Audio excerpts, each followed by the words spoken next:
Welcome back. Now, the fight for better wages for Sibanye-Stillwater mine workers has intensified. They've been camping on the lawns of the union building since Thursday last week, taking their frustrations to the president's doorstep.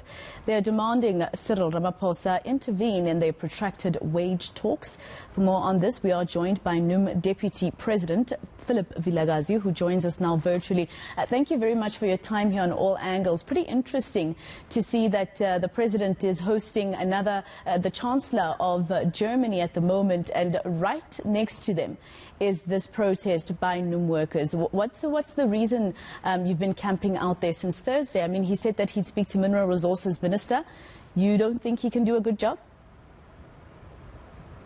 Well, thank you very much. I think what needs to be put across is the fact that workers expected to be addressed by the President of South Africa, who spoke to them on the 1st of May in Rustenburg.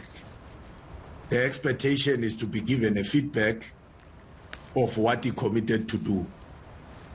The intervention by the Minister of Minerals and Energy is welcomed, even though the rigidness of the employer Sibanye-Stillwater did not yield results. Now the expectation is that as taxpayers and residents of the country, we have our number one office bearer who is the head of all departments. We have a situation that says in an event you are not taken serious by our employers, they don't have their own country in the country. This country has got rules, it has got leaders.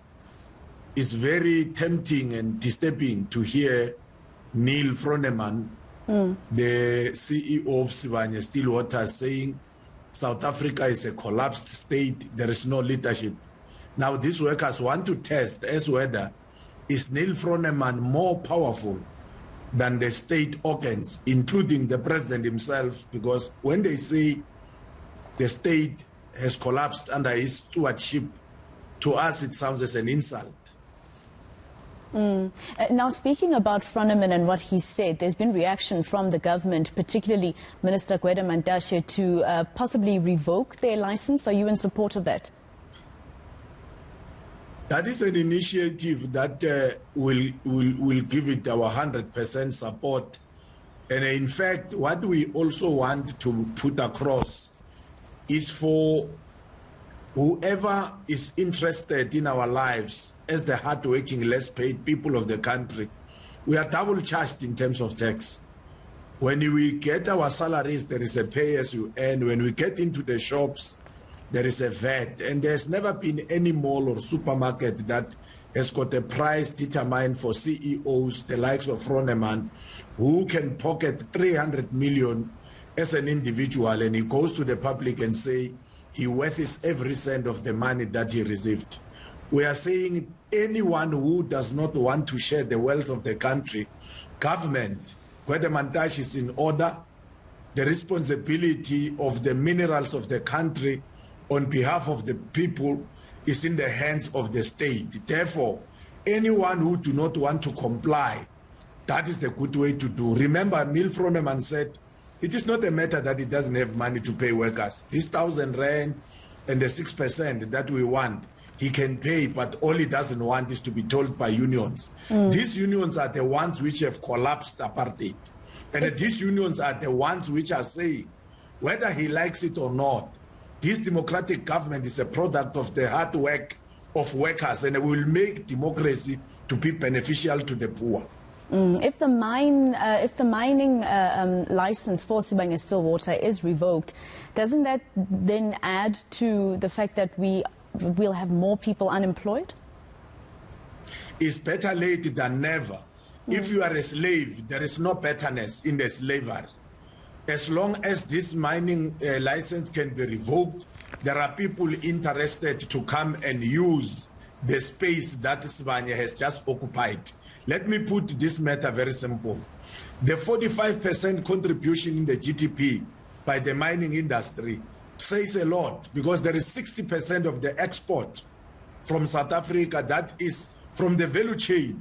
It creates a lot of jobs, but for other countries.